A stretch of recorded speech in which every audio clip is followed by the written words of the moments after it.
Bienvenue à vous dans cette nouvelle vidéo d'actualité auto, celle du mardi 3 mars 2026. Et aujourd'hui, on va avoir beaucoup d'actualités liées au groupe Renault. Pas que, je vous rassure. Mais on va déjà parler de Alpine qui commence à supprimer des modèles de sa gamme actuelle. On parlera de deux sujets qui semblent un petit peu contradictoires puisque au même moment, Renault a annoncé d'un côté se détourner de la voiture électrique pour miser finalement sur une autre technologie, tout en annonçant au même moment qu'elle augmentait sa prime coup de pouce qui sert à financer l'achat de modèles électriques Renault. On parlera également d'une nouvelle augmentation du prix de la carte grise en France, de MG, la marque chinoise qui veut elle aussi produire ses voitures en Europe, ça c'est plutôt une bonne nouvelle. Et puis pour terminer, on parlera de Skoda qui annonce l'arrivée de nouvelles motorisations plus puissantes au sein de sa gamme. Ce sont les sujets de la vidéo du 3 mars 2026, j'espère qu'ils vous intéresseront. Et si c'est le cas, je compte sur vous pour le montrer en soutenant gratuitement ma chaîne. Vous pouvez pour ça laisser un petit like à cette vidéo, la booster, vous abonner pour les prochaines et laisser un petit commentaire dans lequel vous donnerez votre avis sur l'actualité du jour.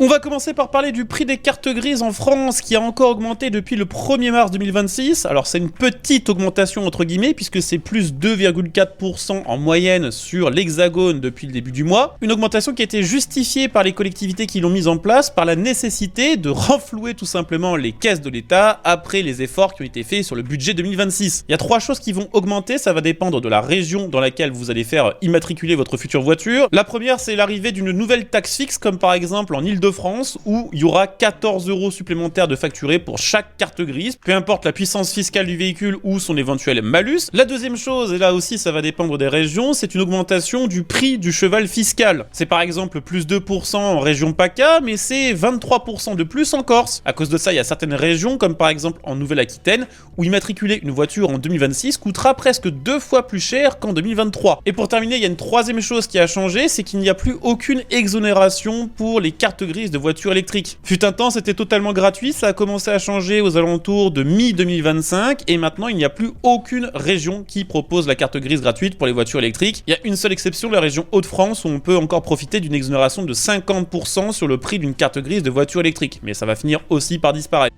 Je voulais également vous parler de Alpine qui entame pour de vrai sa transition vers la stratégie bizarroïde qu'elle a annoncée il y a plusieurs années. Alpine qui, jusqu'à il y a quelques mois, ne produisait que des berlinettes ultra légères thermiques, se dirige maintenant vers le véhicule 100% électrique et se renie parfois encore plus en proposant maintenant des SUV pachydermiques de plus de 2 tonnes. Pour arriver à ses objectifs, Alpine a besoin de supprimer les modèles 100% thermiques de sa gamme. Et ça y est, c'est en train de commencer puisque la version d'entrée de gamme de sa berlinette A110 va quitter le catalogue des concessions Alpine d'ici la fin du mois de mars 2026. C'était la dernière version encore à peu près abordable entre guillemets de cette berlinette. Alors je dis bien entre guillemets parce qu'on parle quand même d'une voiture ici à 66 900 €. Mais n'empêche qu'avec sa disparition, ce sera la version GTS qui deviendra l'entrée de gamme de la A110 et là le tarif est nettement plus élevé. On parle d'une voiture à 79 000 €, c'est 13 000 € de plus que la A110 classique, avec en plus un malus plus élevé. La A110 normale c'était 5 000 € de malus et la version GTS c'est 7 900. Donc au total c'est 16 000 € de plus qu'il faudra débourser pour s'acheter une nouvelle Alpine A110 et c'est surtout le vrai début de la fin pour ce modèle puisque les versions GTS et les autres versions vont elles aussi finir par disparaître, ne laissant aux fans de la marque que le choix en concession entre l'Alpine A390 qui fait 2 tonnes 2 et la A290 qui est la version sport de la Renault 5 qui n'ont absolument plus rien à voir avec ce que faisait Alpine jusqu'ici. Aujourd'hui, on va parler de Renault et de sa stratégie puisque son patron François Provost a donné une nouvelle interview pour le média britannique Auto Express dans lequel il a expliqué que Renault allait diversifier sa stratégie motorisation.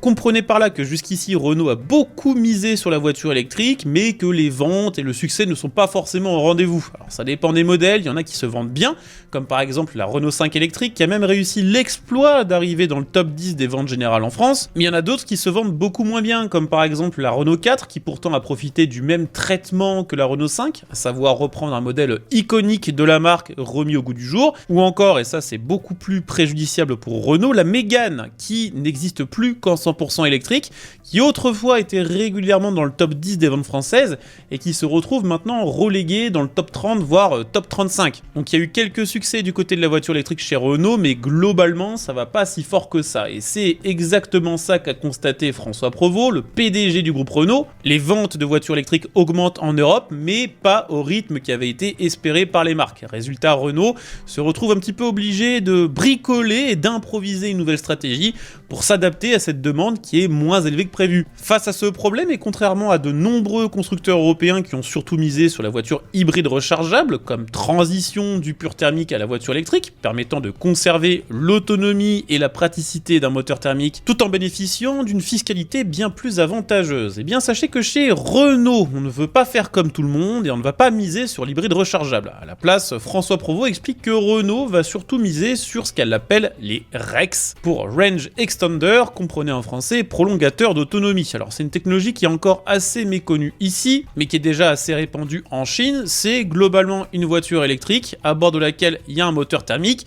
mais sur laquelle le moteur thermique n'entraîne jamais directement les roues. Il est alimenté avec de l'essence ou avec du diesel et produit à bord du véhicule de l'électricité. Électricité qui va recharger les batteries des moteurs électriques, puisque ce qui entraîne directement les roues ici, ce sont des moteurs électriques. Pour faire très simple, c'est l'inverse d'une voiture hybride rechargeable. Sur une hybride rechargeable, on va massivement compter sur le moteur thermique, sauf pour les petits trajets, on va pouvoir rouler en 100% électrique.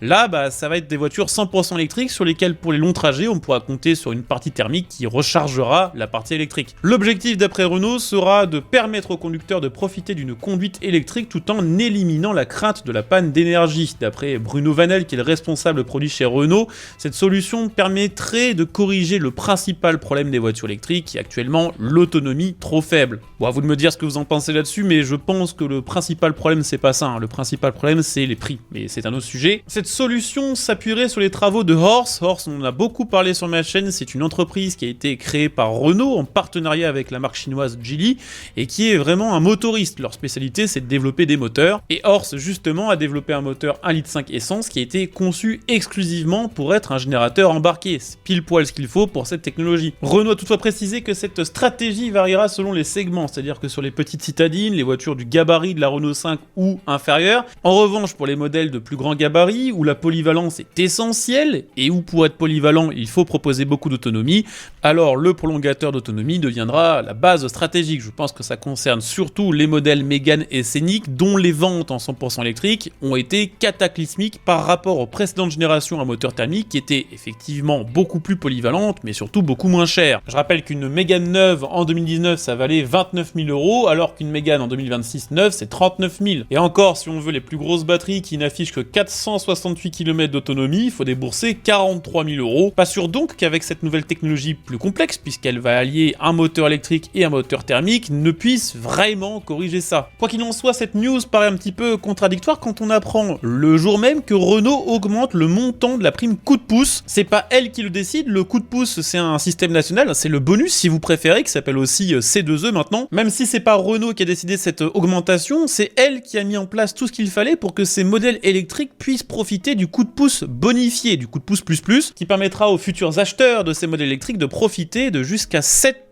650 € de bonus. Pour pouvoir en profiter, il fallait que le véhicule en question ainsi que ses batteries soient produites dans l'espace économique européen. Jusqu'ici, il n'y avait que le Scénic en version grande autonomie, avec les batteries de 87 kWh qui remplissaient ces critères. Désormais sont éligibles à ce bonus l'intégralité de la gamme Scénic, y compris du coup les versions qui ne sont pas grande autonomie, également l'intégralité de la gamme Mégane électrique, la Renault 5 dans la version 52 kWh, ainsi que l'Alpine A290, le seul modèle 100% électrique qui n'a pas accès à ce bonus c'est la Renault 4 100% électrique, ce qui risque de pas aider à ce que ses ventes remontent. Petit détail assez intéressant, c'est que la Renault 5 avec la batterie de 52 kWh, avec ce nouveau bonus, devient moins chère que la version qui était censée être la version d'entrée de gamme, 95 chevaux, batterie 40 kWh. Du côté de chez MG, marque anciennement anglaise, désormais chinoise, on veut maintenant produire ces modèles en Europe, le but étant de relancer la vente de ces voitures électriques qui ont sombré en 2026, notamment parce que jusqu'ici elles étaient fabriquées en Chine et que les voitures électriques chinoises sont lourdement taxées en Europe. C'est plutôt une bonne nouvelle pour l'industrie automobile européenne, reste à voir ce que ça va changer vraiment côté tarif. Forcément, produire en Europe ça coûte plus cher que de produire en Chine, et le patron de MG Europe a d'ores et déjà déclaré, je cite, qu'il devait désormais s'appuyer davantage sur la valeur de la marque et la qualité des produits, plus seulement sur des tarifs compétitifs. Donc comprenez par là que MG va probablement opérer ce qu'on appelle une montée en gamme et que les tarifs risquent aussi d'augmenter en Europe. Pour terminer, on va parler rapidement de Skoda qui annonce une nouvelle motorisation pour sa Superbe qui était jusqu'ici proposée en essence 150 chevaux, en diesel 177 chevaux ainsi qu'en hybride rechargeable 204 chevaux. C'est une nouvelle motorisation hybride rechargeable plus puissante qui arrive dans la gamme, 272 chevaux au total. Elle se base sur le moteur essence 1,5 litre TSI pour la partie thermique électrique et sur une batterie de 25 kWh pour la partie électrique, résultat jusqu'à 120 km d'autonomie en 100% électrique, de quoi couvrir la majorité des trajets quotidiens sans consommer d'essence. Côté recharge, la batterie acceptera jusqu'à 11 kW en courant alternatif et 50 en courant continu, ce qui donne une recharge de 10 à 80% de la batterie en seulement 26 minutes sur borne rapide. Les prix commenceront à 62 000 €, c'est pas donné quand même, mais la bonne nouvelle c'est qu'avec cette nouvelle motorisation hybride rechargeable, il n'y a pas de malus CO2, il y aura par contre un petit malus au poids, un malus à 1420 €. Voilà, on a fait le tour pour les actus du jour, j'espère que la vidéo vous aura intéressé. Si c'est le cas, comme d'hab, je compte sur vous pour le montrer en laissant un petit like, en vous abonnant pour les prochaines vidéos et en devenant éventuellement un soutien via le bouton rejoindre. On se retrouve très bientôt pour une nouvelle vidéo, ciao.